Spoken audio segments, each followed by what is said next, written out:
Qu'il s'agisse de la pandémie de Covid ou des enjeux climatiques, toutes les crises font appel à des experts, lesquels alimentent le débat public du haut de leur crédibilité. Ils sont recherchés par les médias d'ailleurs, qui cherchent à comprendre et à éclairer le jugement et les consciences. Et pourtant, cela n'empêche pas la montée de l'irrationalité et la perte de confiance dans la communauté scientifique. C'est en tout cas ce qu'observe notre invité.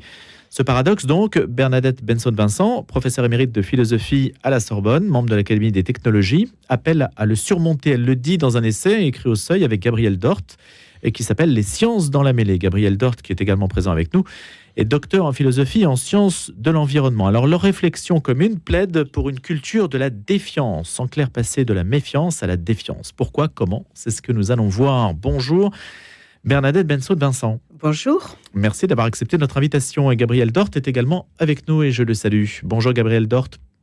Bonjour. Merci d'avoir accepté cette invitation autour de cette réflexion sur les experts qui sont partout. Mais c'est le politique qui choisit en dernière analyse. Alors, ma question, Bernadette Benson-Vincent, c'était ce qui était au départ de votre réflexion. Vous trouviez qu'il y avait quelque chose d'anormal dans le fonctionnement de nos sociétés, des médias en particulier ?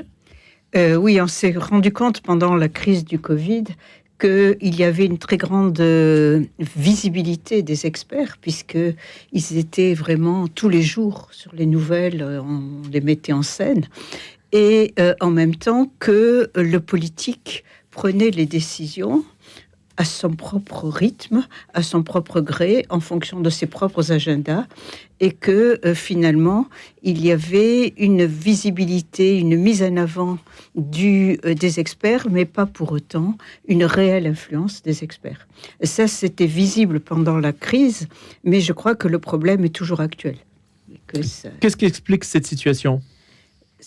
Ce qu'il explique, c'est le rôle dévolu aux experts dans les démocraties. C'est-à-dire qu'on veut fonder les décisions politiques sur des avis éclairés, des évidences, et non pas sur l'arbitraire, que ce soit l'arbitraire d'un monarque ou l'arbitraire religieux. Mais entre les principes et la pratique, il y a un abîme. Donc il n'y a pas de gouvernement des experts, contrairement à ce qu'on entend parfois. Il n'y a pas de gouvernement des experts. Les experts sont chargés, entre guillemets, de dire le vrai au pouvoir.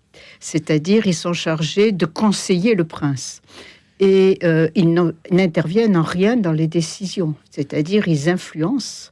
Ils sont là pour conseiller, mais pas pour décider. Et pourtant, les politiques apparaissent souvent très démunis, justement peu experts des sujets dont ils sont amenés à parler.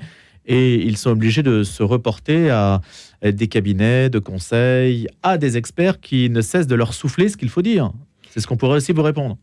Oui, il y a beaucoup d'experts, de cabinets et d'experts autoproclamés aussi. Mais ce qu'on entend, nous, par experts, c'est vraiment ceux qui sont validés par les communautés scientifiques, qui ont leurs propres normes et leur propre tribunal, si je peux dire, c'est-à-dire leurs propres règles. N'est pas expert qui veut. Non. Donc là aussi, le terme est dévoyé par les médias. Quand on dit expert de, il faut vérifier. Il faut vérifier, oui, certes. Et c'est vrai qu'il y a beaucoup d'experts autoproclamés. On l'a vu pendant le Covid, où tout le monde peut s'improviser expert. Alors, vous nous dites, je cite un aspect intéressant de votre réflexion, ce ne sont pas les informations sur le monde qui sont devenues fausses, c'est le monde lui-même. Tous ceux qui ont des yeux pour voir s'en sont avisés. Jamais on ne parla tant de vérité comme dans ce monde de menteurs professionnels. On vit dans un monde de mensonges aujourd'hui. Qu'est-ce qui vous fait dire ça ? C'est une citation que vous avez extraite et qui permet d'illustrer la virologie de l'irrationalité dans laquelle on est aujourd'hui. Et donc, qui nous amène à toutes ces infox, donc les fake news, deepfake, la désinformation, le complotisme, tout ça. Ce qui a conduit à polariser la situation pendant la crise du Covid, entre, d'un côté, des experts autoproclamés qui occupaient les réseaux sociaux, qui avaient une grande visibilité dans les médias, et de l'autre côté, des scientifiques enragés qui occupaient aussi devant la scène, c'est précisément qu'il y a eu depuis la crise climatique, il y a eu une vague avec Donald Trump, notamment Bolsonaro au Brésil, et il y a eu une vague de ce que des philosophes ont appelé la post-vérité, ou l'ère des fake news. Or, il n'y a rien de nouveau là-dedans. Il n'y a rien de nouveau là-dedans. Chaque fois qu'il y a un média nouveau qui s'installe, eh bien, on crie « oh là là, ça va proclamer, ça va faire que le mensonge va proliférer ». On a toujours eu des échanges et à faire le partage entre des claims, entre des revendications. Et rien n'est changé. Gabriel Dort montre très clairement que lorsque le télégraphe sous-marin a commencé au début du XXe siècle, eh bien, on a déjà parlé de fake news. Donc, et ainsi de suite pour toutes les innovations. Pour toutes les innovations. Donc la faute n'est pas forcément aux médias. Ça peut amplifier le mouvement, mais il est vraiment question de faire appel au jugement des gens, de faire le tri des bonnes et des mauvaises informations. Et comment ? Alors, je pose la question à Gabriel Dort, qui est aussi présent avec nous. Comment, Gabriel Dort, faire le tri ? C'est justement ça qu'il faut remettre au centre du débat, je crois, parce que ce tri, il est négocié par les experts, par les soi-disant experts, par les politiques qui prennent des décisions basées sur l'expertise, mais aussi par le public, par les médias. Il y a pas une vérité en général. Cette vérité, elle est médiée, elle est interprétée, elle est négociée. Évidemment, c'est pas une radio catholique qu'on va apprendre ça. Enfin, il y a tout un maillage très très profond, très dense de médiation, d'institutions qui vont filtrer ce qui compte comme vérité pour qui, à quel moment et dans quel contexte. Donc c'est ça qui a été vraiment très très fort et très problématique pendant la crise du Covid. C'est que la question s'est reposée: qui croire, quand, pourquoi, en vertu de quoi, qui sont les gens qui nous parlent pour nous dire qu'on devrait les croire. C'est vraiment ça le cœur du sujet. Et la question de la confiance, donc, est évidemment primordiale. Oui, la confiance, c'est une relation, la confiance. C'est-à-dire, c'est une relation de délégation de quelque chose sur lequel on n'a pas prise. Donc, on délègue la capacité de rendre nos voitures fiables ou de nous dire quand et comment on doit se faire vacciner. Et tout sujet dans la société, en fait, dont on n'est pas expert, puisqu'il n'y a que les systèmes experts. Aujourd'hui, on est entouré de sujets sur lesquels on n'est pas nécessairement compétent. Donc, ça demande de faire confiance nécessairement aux personnes qui nous parlent, logiquement. Oui, mais c'est justement cette confiance-là qui est devenue problématique.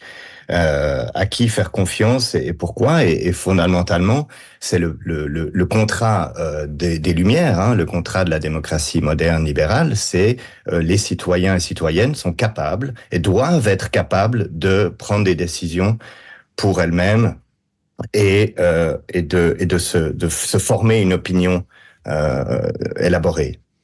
Quand vous écrivez que dès le début de la pandémie, les mesures de santé publique indexées sur une expertise qu'on espérait infaillible ont rencontré un certain scepticisme, vous estimez donc que c'est logique qu'il y ait eu ce scepticisme ? C'est-à-dire que ça correspond à un réflexe assez sain de l'opinion qui s'est mise à douter ?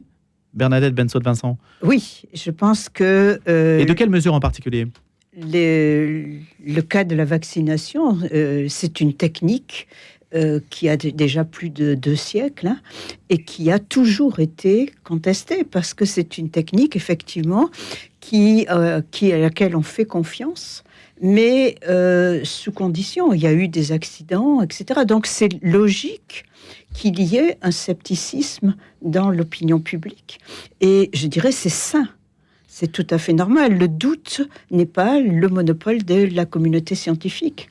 Le doute et l'esprit critique, c'est une capacité qui est une faculté qui appartient à tout citoyen et qui appelle justement d'abord à s'informer, à s'instruire et puis à décider en connaissance de cause ou en situation d'incertitude. Et pourtant, ceux qui ont refusé la vaccination n'ont pas été très bien vus médiatiquement parlant, c'est le moins qu'on puisse dire. Oui, à cause de cette polarisation qu'il y a eu. Et pourquoi ?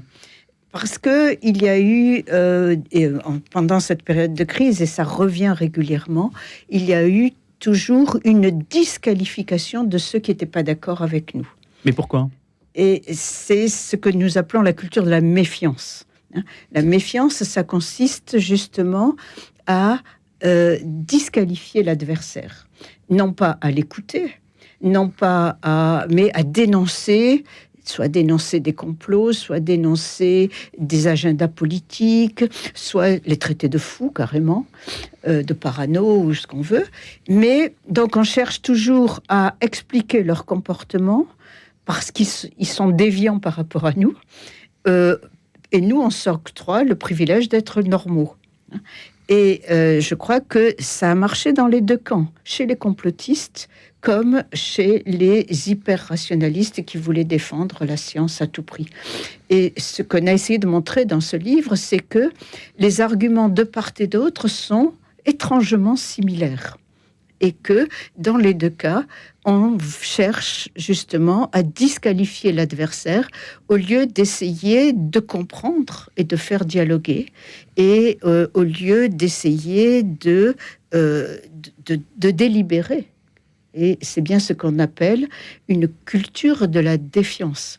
La défiance, contrairement à la méfiance, c'est une attitude qui ne disqualifie pas l'adversaire, mais qui lui dit « explique-moi, argumente, dis-moi pourquoi tu dis ça ». C'est-à-dire qu'il le met au défi. Ça s'appelle le débat. Hein. Voilà. Et mettre au défi, c'est toujours positif. C'est inviter l'autre précisément à s'exprimer et à même valoriser sa position. Et c'est une attitude beaucoup plus progressiste, je veux dire, que la disqualification qui revient simplement à nier que l'autre est un pouvoir de juger. J'ai le sentiment, Bernadette Benson-Vincent et Gabriel Dort, je vous pose aussi la question, que cette culture de la méfiance, cette disqualification, elle s'aggrave plutôt, qu'on ne va pas tellement dans le sens de la défiance que vous recommandez. C'est pour ça que je vous ai invité justement pour en parler. Qu'est-ce que vous diriez, Gabriel Dort, de l'évolution dans laquelle on est, qu'on va toujours plus dans le sens de la disqualification du point de vue opposé?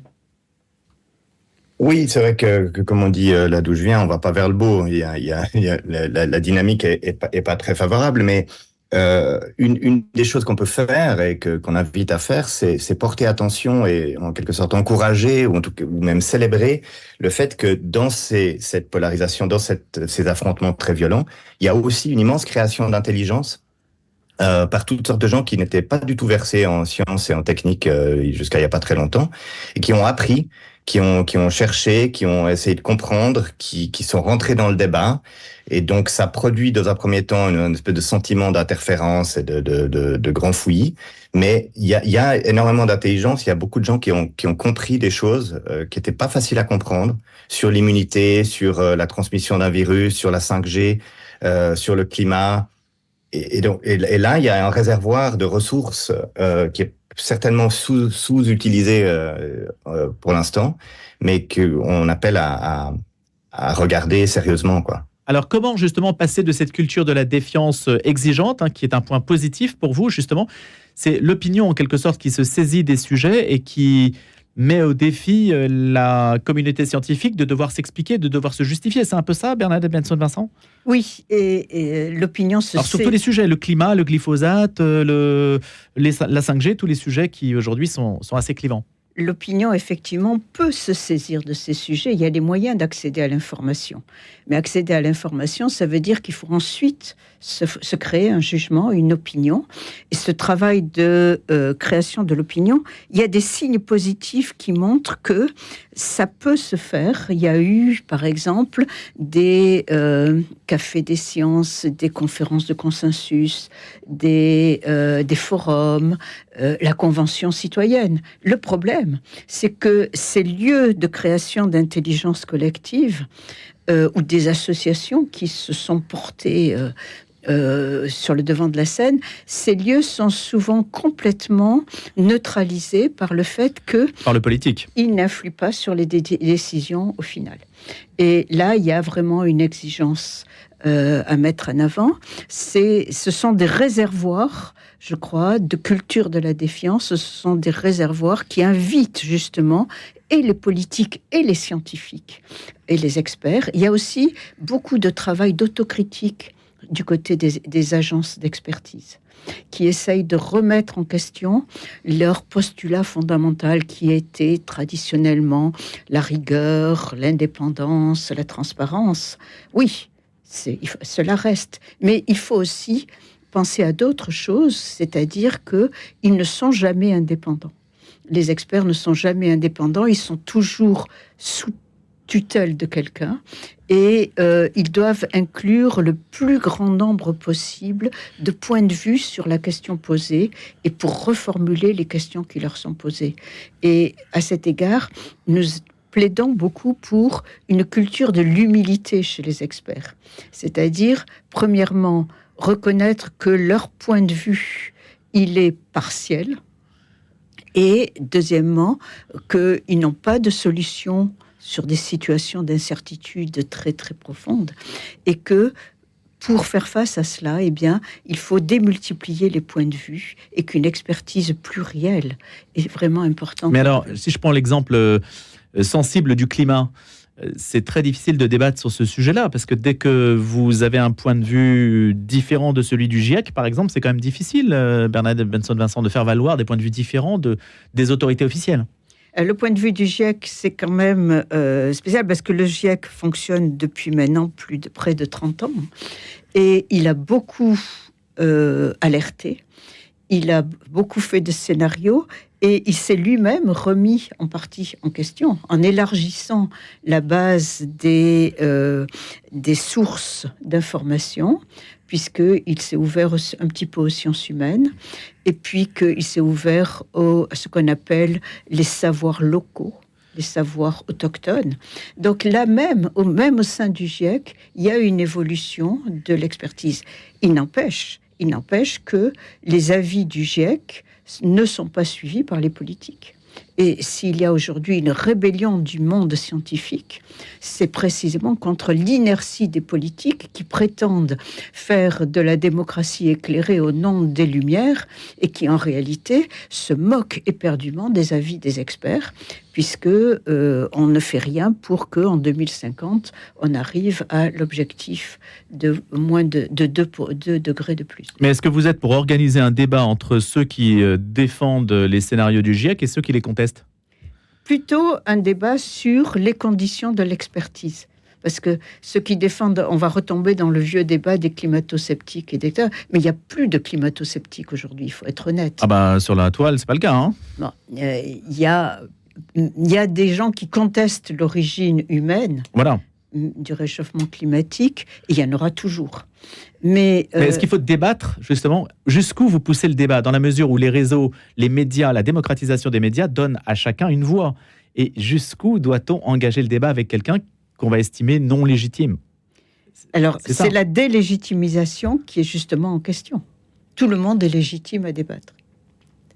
Eh oui, mais alors, la personne qui s'estime qualifiée sur un sujet ne veut pas débattre avec une personne dont elle estime qu'elle n'est pas qualifiée. Oui. Parce qu'elle se décrédibilise à débattre avec elle. Et ça, c'est un problème quand même, non? Non, elle ne se décrédibilise pas. Au contraire, elle fait preuve de délibération, d'ouverture. Et de ce point de vue-là, ne pas traiter la parole des experts comme une parole d'autorité, mais au contraire, la traiter comme un point de vue qui est bien entendu pas mettre au même niveau que le point de vue de tout, parce que tous les savoirs ne se valent pas. Hein.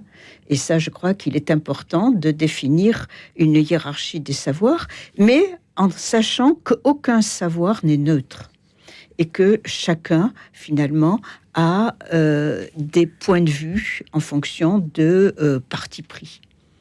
Et que finalement, ce sont des partis pris souvent qui se heurtent. Là aussi, il y a toute une réflexion aussi dans votre ouvrage sur les biais cognitifs, la manière dont se forme la connaissance. Hein. C'est ça qui est aussi très intéressant, parce qu'on a une vision rationnelle des choses, pas forcément. Hein. On est souvent téléguidé par d'autres éléments. Gabriel Dort, si on devait faire évoluer la manière dont la délibération peut se faire, qu'est-ce que vous préconiseriez aujourd'hui ?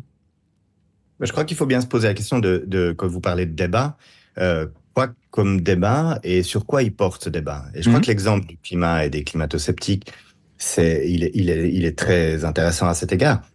Parce que le gros enjeu de la part des gens qui sont considérés comme climato-sceptiques ou négationnistes, il est politique. Le débat, il porte pas spécialement. Si le débat porte sur est-ce que vous croyez ou non aux origines anthropiques du réchauffement, ou 2 degrés, 5 degrés, etc., là, c'est sûr qu'on va pas avancer beaucoup. Mais parce que la contestation, elle porte sur les potentielles mesures prises en vertu de ce diagnostic scientifique. C'est là qu'est la confrontation aujourd'hui de plus en plus. Quel type de monde est-ce que on veut imaginer en fonction de ces nouvelles réalités physiques de l'atmosphère et de la Terre.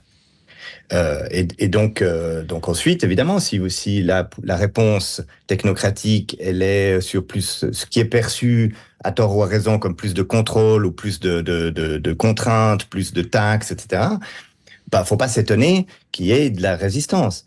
Mais rouvrir cette question de savoir qu'est-ce qu'on fait maintenant dans cette réalité où l'habitabilité de la Terre se réduit drastiquement, ça c'est une question qui est politique, qui est adossée à une certaine forme d'expertise scientifique, certainement, mais c'est une question politique et c'est une question qui concerne quand même tout le monde. Et vous estimez qu'on en parle sérieusement ?